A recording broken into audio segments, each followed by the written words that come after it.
I knew something was seriously wrong when the intern started calling me Mr. Legacy. Not James, not Sir, Mr. Legacy.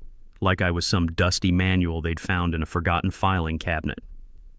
My name's James Patterson, and I'm 49 years old. I've spent 18 years building the compliance frameworks that keep Whitfield Financial from getting buried under federal penalties. But apparently, I'm now the office punchline. They treat me like that smoke detector with the dying battery, ignored until something starts burning, then suddenly, everyone remembers you exist. It started getting bad after the Henderson account incident. Our new Chief Innovation Officer, that's what Chase Whitfield calls himself now, approved a data integration without running it through compliance. 3 weeks later, we nearly had client trading records exposed because their vendor's security was basically a suggestion written on a napkin. I caught it during my 2 a.m. audit review, filed the incident report, cleaned up the regulatory mess, stayed until 4 a.m. documenting everything for the SEC filing. No thanks, no acknowledgement. Chase actually rolled his eyes when I mentioned it in the next staff meeting. So I did what any exhausted, undervalued professional with 18 years of expertise would do. I scheduled a meeting with the CEO to discuss my future here. I didn't storm in demanding anything. I had documentation. 3 binders of compliance metrics, 7 consecutive years of clean audits, SOX certifications that had saved us from multi-million-dollar penalties. The entire regulatory framework I'd personally built after the 2008 crisis nearly killed companies like ours. I sat across from Harrison Whitfield, the man who used to introduce me as our regulatory backbone at board meetings, and said simply, "I'd like to discuss a compensation adjustment. 7%, that's all I asked for. Not even enough to match what they're paying the new consultant, but fair for someone who'd kept federal regulators from dismantling our business." He didn't say no. He said, "Let's revisit this after Q3 numbers come in. Corporate speak for I'd rather burn money than acknowledge your worth. Before I go further, if you're watching this thinking, damn, that sounds familiar, you're not alone. Hit that subscribe button if these stories resonate. A like basically says I've been there too." Q3 came and went. Then Harrison announced his succession plan, and his golden child slithered into the corner office. Chase Whitfield. 28 years old, Harvard MBA, perfect teeth, and about as much understanding of financial regulations as a crypto influencer. Kept talking about right-sizing legacy processes and optimizing redundant workflows. You ever been called redundant by someone who thinks Sarbanes-Oxley is a British accounting firm? The kid brought in his consultant Bryce Stevens. This guy once told me that maintaining 7-year audit trails was data hoarding and suggested we move to blockchain compliance solutions. I explained that federal banking regulations aren't startup problems you solve with apps. Bryce didn't appreciate my perspective. The meeting that broke everything happened on a Thursday afternoon. I'd been excluded from the morning risk assessment review, the one I'd been running for 6 years, found out from Daniel Rodriguez, our CTO, who pulled me aside after lunch looking uncomfortable. "They're making changes, James," he said quietly. "Big ones." That's when Chase called me into his office, leaned back in that ergonomic chair like he was posing for a LinkedIn influencer post. "James," he said, not looking up from his MacBook, "you're not ready for a 7% increase." I felt something cold settle in my stomach. Not anger. Something worse. "I see," I said. "It's not personal. We're just moving in a different direction. More agile, less bureaucratic. Bureaucratic. 18 years of keeping this place from federal sanctions, and I was bureaucratic." I stood up slowly. "Thanks for the clarity. We appreciate everything you've built here," he added, still not meeting my eyes. "But we need compliance that moves at startup speed." I walked out of his glass fishbowl office feeling like I'd just been diagnosed with something terminal. That evening, I sat in my car in the parking garage for 20 minutes. 18 years. I'd missed my daughter's soccer games for this place, worked through vacations, carried a phone 24/7 in case regulators called. My wife Sarah had been asking when I'd get the promotion Harrison had hinted about for 2 years. How was I going to tell her that instead of moving up, I was apparently moving out? The next morning, everything changed. I stopped staying late. No more weekend emergency reviews. No more covering for other departments' regulatory gaps. If someone needed an exemption rushed through, they could ask Chase. If legal couldn't locate the current SOX documentation, that wasn't my emergency anymore. I still did my job. Just my job. Nothing extra. The shift was immediate. I stopped answering emails after 6 p.m. Stopped explaining regulations to managers who should have learned them during onboarding. And something interesting started happening. People got nervous. Not dramatically, but I could see it. The way I suddenly got CC'd on emails again. Meeting invites that had mysteriously disappeared from my calendar started reappearing. Michelle from legal cornered me by the coffee machine. "James, are you okay? You seem different." "I'm fine," I told her, just focusing on my core responsibilities. She looked worried. "What about the Morrison account review? You always handle the compliance certification. That's not my core responsibility anymore." "Check with Chase." Her face went pale. The Morrison account was worth $25 million. Their compliance requirements were stricter than Pentagon security clearances. But that wasn't my problem now. I'd already begun what I privately called quiet preparation. Every night, I reviewed our vendor agreements, looking for something specific, something I could use. And while Chase was playing CEO dress-up, telling everyone how he was disrupting traditional compliance models, I found exactly what I was looking for. A single sentence I could embed, one that would change everything. Our vendor master agreement template. The boilerplate document that legal rubber stamped without reading if the revision log showed fewer than 10 changes. I'd been staring at Section 14, compliance verification requirements, for 3 nights straight. Nobody reads the fine print in vendor agreements, especially the 8th bullet point in subsection C, buried between liability limitations and audit cooperation clauses. I opened the template and found the standard compliance language. Generic corporate speak about appropriate regulatory oversight and standard industry practices. Meaningless fluff that sounded official but committed to nothing. Then I made one small addition. Final certification of all SOX compliance audits and regulatory filings must be completed and validated solely by Director of Compliance Systems James Patterson or his designated successor in writing. Not bolded, not highlighted. Just one sentence that looked like every other piece of regulatory boilerplate we'd been using for years.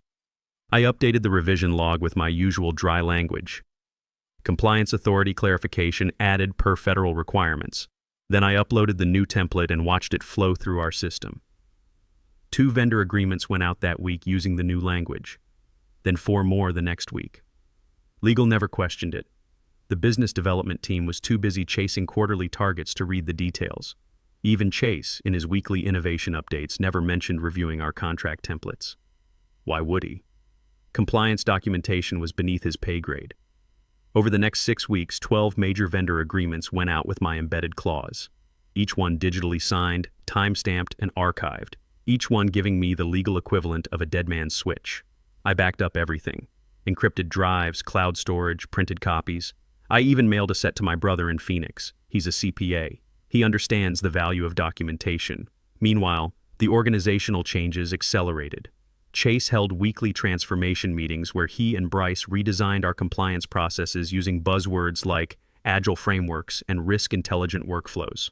I sat through one session where they seriously debated whether audit reports should include more visual storytelling. I wish I was making that up. The exclusions became systematic. I wasn't copied on the quarterly risk assessment email chain, the one I'd been managing for 8 years. The vendor security briefing got rescheduled without notifying me.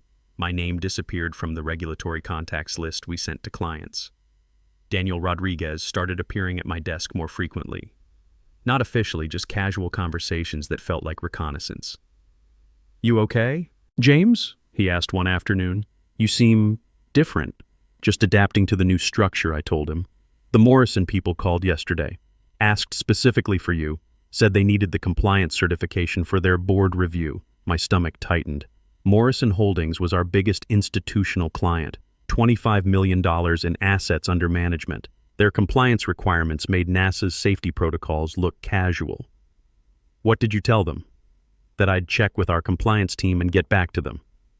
"And?" Daniel lowered his voice. "Chase told me to have Bryce handle it." I kept my expression neutral, but inside, alarms were screaming. Bryce handling Morrison compliance was like letting a food blogger perform heart surgery. "How's that working out?" I asked. Daniel's expression answered for him. That evening, I did something I hadn't done in months. I logged back into our client portal and pulled Morrison's compliance requirements. 47 pages of federal banking regulations, SEC filing protocols, and audit certification standards. Their contract specifically required annual compliance certifications signed by our designated regulatory authority, language I'd negotiated 3 years ago after their previous vendor failed an SEC inspection. Chase and Bryce had no idea what they were walking into. 2 days later, the crisis began. It started with a routine software update. Our payroll vendor pushed out a patch that should have been standard maintenance, but Bryce had streamlined our change management process, eliminating what he called bureaucratic approval workflows. The patch broke our API integration with the client reporting system. For 8 hours, transaction data was automatically syncing to a development server that should have been decommissioned 18 months ago. That server contained live client account information, social security numbers, transaction histories, account balances, everything. I found it during my weekly log review, a habit I'd maintained despite being officially excluded from vendor oversight. The timestamps were all there, documenting exactly when client data had been exposed on an unsecured system. Under SOX regulations, we had 72 hours to report the incident to affected clients and file preliminary documentation with regulators. I documented everything: screenshot timestamps, server access logs, data exposure duration, affected client counts. Then I filed it all in my personal secure folder and waited. Bryce's first response was to downplay it, called it minor data drift in an email to the senior management team, suggested it was non-material legacy system behavior. Chase went further. He told Morrison's compliance officer directly that it was a routine technical maintenance issue with no client impact. That's when I knew they'd crossed the line from incompetent to dangerous, because Morrison's contract didn't just require compliance certification. It included termination clauses for material misrepresentation of security incidents. And according to the vendor agreement they'd signed 6 weeks ago, only I could provide that certification. I opened my laptop and began typing the email that would end this charade. Subject: SOX compliance certification requirement. Morrison Holdings. Simple. Professional. Just 3 sentences that would detonate everything Chase thought he'd built. But first, I wanted to watch him try to handle this himself. Sometimes the best revenge is just giving people enough rope. The Morrison Holdings compliance team didn't wait 72 hours. They called at 7:43 a.m. the next morning. I was in my kitchen making coffee and checking emails before Sarah woke up when my phone buzzed. Patricia Webb, Morrison's chief compliance officer. We'd worked together for 3 years. She didn't waste time on pleasantries. James, we've got a problem. Our overnight monitoring flagged unauthorized access to account data from your systems. Can you walk me through your incident response? My stomach dropped. Not because of the breach, I'd already documented that. Because Morrison had their own monitoring systems, and they'd caught what Bryce had tried to hide. Patricia, I need to be transparent with you. I wasn't notified of any incident. Silence on the other end, the kind that costs companies millions. You weren't notified? Her voice had gone ice-cold professional. You're our designated compliance contact. That's correct.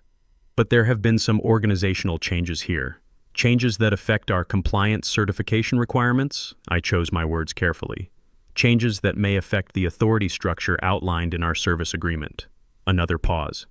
James, I need you to send me the current compliance certification for your systems. Today. Our board meets tomorrow. I'll need to check on the current process and get back to you. After I hung up, I sat in my kitchen for 10 minutes, staring at my coffee. Sarah came downstairs in her robe, took one look at my face, and poured herself a cup without saying anything. Work problems? She finally asked. Big ones. She sat across from me. We'd been married 16 years. She knew when not to push for details. The thing you've been worried about? I nodded. The thing that's been keeping you up at night? It's happening today. She reached across and squeezed my hand. Whatever you need to do, James. We'll figure it out. I got to the office an hour early and went straight to Daniel's desk. He was already there, looking like he hadn't slept. We need to talk, I said quietly. We walked to the parking garage. Daniel lit a cigarette with shaking hands. Morrison called you directly, didn't they? He said. This morning. Chase is in full panic mode, spent all night on calls with Bryce. They're trying to figure out how to handle the compliance certification, and they want to sign it themselves. I felt something cold settle in my chest. That's fraud, Daniel. I know. He took a long drag. I told them that. Chase said the contract language was outdated. and they'd update it retroactively. You can't update a signed contract retroactively. I know that. You know that. They don't seem to. At 9:15 a.m. my phone rang. Chase's assistant. Mr. Patterson, Mr. Whitfield would like to see you in his office immediately. I walked into the conference room to find Chase, Bryce, Michelle from legal, and Harrison himself. The old man looked tired and angry. Chase didn't waste time. We need you to sign the Morrison compliance certification. Today. I haven't reviewed the current systems. Bryce has handled everything. Just sign off on his work. I looked at the document they'd prepared. 3 pages of generic compliance language that wouldn't pass a community college business class review, much less federal regulatory standards. This isn't compliant with SOX requirements. Bryce spoke up. We've modernized the approach. This covers all the essential elements. No, I said quietly. It doesn't. Chase's voice went sharp. James, this isn't a discussion. Morrison needs this certification today, or we lose the contract. Then you should have involved me in the process. We restructured. You're not the primary compliance contact anymore. I pulled out my phone and opened the Morrison service agreement, the one they'd signed 2 months ago using our updated template. Section 14.3, I read aloud. Final certification of all SOX compliance audits and regulatory filings must be completed and validated solely by Director of Compliance Systems James Patterson or his designated successor in writing. The room went dead silent. Harrison leaned forward. What the hell is that? Chase looked confused. That's not...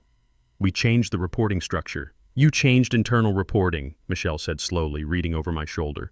But this is a binding contract clause, Bryce tried to recover. That's obviously outdated language. We can amend the contract terms. With Morrison's agreement, Michelle said, and they'd have to approve any changes to compliance authority. Harrison's voice was dangerously quiet. How long has this language been in our contracts? About 2 months, I said. It's in 12 active vendor agreements. Chase's face went red. You did this deliberately. You sabotaged our restructuring. I documented the compliance authority that our clients require. This is insubordination. Harrison held up a hand. Shut up, Chase. He looked at me. James, what exactly are you saying? I'm saying that according to the contracts we've signed, I'm the only one who can certify compliance for our major clients. And I haven't been involved in any compliance processes for 2 months. So our certifications are invalid? Any certifications signed without my approval would be questionable under the contract terms. The implications hit them like a freight train. Invalid compliance certifications meant contract violations. Contract violations meant client departures. Client departures meant... Harrison's phone rang. He looked at the caller ID and went pale. Morrison Holdings, he answered on speaker. Patricia Webb's voice filled the room. Harrison, we need to discuss the compliance certification issue. Our legal team has reviewed the incident response, and we have concerns about your current compliance authority structure. Chase tried to jump in. Patricia, this is Chase Whitfield. I can address any concerns you have about our compliance processes. Mr. Whitfield, our contract specifies that James Patterson is our compliance contact. We need his certification for the incident response, or we'll have to invoke the non-compliance clauses in our agreement. Harrison looked at me. For the first time in months, really looked at me. James, Patricia continued, are you available to review and certify the incident response documentation? Everyone in the room was staring at me. Chase looked like he was about to have a stroke. Bryce was frantically typing on his phone. Michelle was reading the contract language with growing horror. I smiled, not smugly, just the quiet satisfaction of a man who'd been playing chess while everyone else was playing checkers. I'll need to review everything from the beginning, Patricia. It may take some time to properly assess the situation. How much time? I looked directly at Chase. That depends on how cooperative everyone is with the review process. The next 48 hours felt like watching dominoes fall in slow motion. Harrison ended the call with Morrison and sat in silence for a full minute. Nobody moved. Chase looked like he was trying to solve calculus in his head. Bryce had gone pale and kept glancing at the door like he was calculating escape routes. James, Harrison said finally, I need to understand the full scope of this situation. I pulled out the folder I'd been preparing for 2 months. Not thick, just 30 pages of documentation that told the whole story. Email chains showing my systematic exclusion from compliance processes, screenshots of Slack messages where Chase dismissed SOX requirements as legacy bureaucracy, timestamps documenting when vendor oversight was transferred to Bryce without proper authorization. One message thread made Harrison's jaw clench. Chase had written, "James is stuck in 2008 thinking, we need compliance that moves at startup speed." Startup speed? Harrison's voice was dangerously quiet. "We're a federally regulated financial services firm, not a goddamn app company." Chase tried to recover. "Dad, we were modernizing outdated processes. James wasn't adapting to the new paradigm." "The paradigm where you ignore federal banking regulations?" I spoke up quietly. "Harrison, there's something else you need to know. The Morrison incident wasn't isolated." I showed him the documentation. 3 other vendor security gaps that had been downplayed or ignored, 2 client data exposures that hadn't been properly reported, a pattern of regulatory shortcuts that could trigger SEC investigations if discovered. "How bad is this, James? Right now? Manageable, if we act quickly. If Morrison terminates and word spreads to other clients..." I paused. "We could be looking at $75 million in contract cancellations and potential federal violations." The room went dead silent. Harrison looked at his son like he was seeing him for the first time. "Get out." "Dad, I can fix this. We just need to..." "Get out." Chase left. Bryce followed without being asked. Michelle from legal stayed, taking notes like she was documenting evidence for future litigation. Harrison turned to me. "What do you need to fix this?" "Full compliance authority restored immediately, access to all vendor agreements and client communications, and I need to personally handle the Morrison certification process." "Done." "What else?" "Chase can't be involved in any regulatory decisions going forward. This isn't personal, it's risk management. He doesn't understand the consequences of compliance failures." Harrison nodded slowly. "I'm removing him from operational oversight. He'll focus on strategic initiatives. Corporate speak for exile to meaningless projects." Over the next week, I worked 12-hour days rebuilding what had been broken. I personally called every client affected by the security incidents, provided detailed incident reports, walked them through our remediation plans. Most importantly, I recertified our entire compliance framework, documenting every control, every process, every safeguard that kept us from regulatory trouble. Morrison Holdings agreed to maintain their contract after my comprehensive incident response review. Patricia Webb told me privately that they'd been considering termination until I took over the process. "We trust you, James," she said. "We don't trust inexperienced consultants handling our regulatory requirements." 2 weeks later, Harrison called me into his office. He looked older, tired. The stress of nearly losing the company had taken its toll. "The board met yesterday," he said. "We discussed your role going forward." I waited. "We're creating a new position. Chief Compliance Officer. Executive level, reporting directly to me. Full authority over all regulatory functions." He slid a contract across the desk. I read through it carefully. The salary increase was more than the 7% I'd originally requested. The equity package was modest but meaningful. 4% vested shares. But the real prize was the title and authority. No more being sidelined or excluded. No more watching consultants dismantle systems I'd spent years building. "There's one more thing," Harrison said. "I'm announcing Chase's transition to our strategic development division. He'll focus on long-term planning and innovation projects, away from day-to-day operations." I nodded. "That's probably wise. James, I owe you an apology. I should have recognized what was happening sooner. Should have protected the expertise you've built here." "We all make mistakes," I said. "The important thing is learning from them." 3 months later, I was sitting in my new office, corner suite with actual windows, reviewing compliance reports when Daniel Rodriguez knocked on my door. "Got a minute, Chief?" I smiled, still getting used to the title. "Morrison just called," he said. "They're expanding their contract, want us to handle compliance for 2 more subsidiaries, specifically requested that you personally oversee the integration. Good news travels fast. Word is spreading that we actually know what we're doing again. 3 other institutional clients have reached out about expanding services." That evening, I drove home feeling lighter than I had in years. Sarah was in the kitchen making dinner when I walked in. "How was your day, Mr. Chief Compliance Officer?" "Productive. Morrison expanded their contract. We're looking at about $15 million in additional business over the next 2 years." She kissed me. "I'm proud of you. For standing up for yourself. For not letting them push you out." "I didn't stand up to them," I said. I just stopped enabling their incompetence. What's the difference? Sometimes the best way to fight bad leadership isn't confrontation. It's just refusing to clean up their messes anymore. My daughter Emma came into the kitchen, soccer cleats in hand. "Dad, can you come to my game Saturday? Coach says we're playing the championship team." I thought about my calendar. Under the old system, I would have been working weekends, covering for other people's mistakes, fixing problems I hadn't caused. "Wouldn't miss it," I said. That night, I checked the company's quarterly compliance metrics. Perfect scores across all major regulatory frameworks. 0 incidents. Client satisfaction at an all-time high. Chase was apparently doing well in strategic development. Harrison had given him an innovation lab budget and told him to think big picture. Translation: expensive sandbox to keep him away from anything important. I heard through Daniel that Bryce's consulting contract hadn't been renewed. As I closed my laptop, I thought about the embedded clause that had changed everything. One sentence, buried in routine paperwork, that had restored the proper order of things. Sometimes power isn't seized dramatically. Sometimes it's just documented carefully and claimed when the moment comes. You don't demand respect from people who don't understand competence.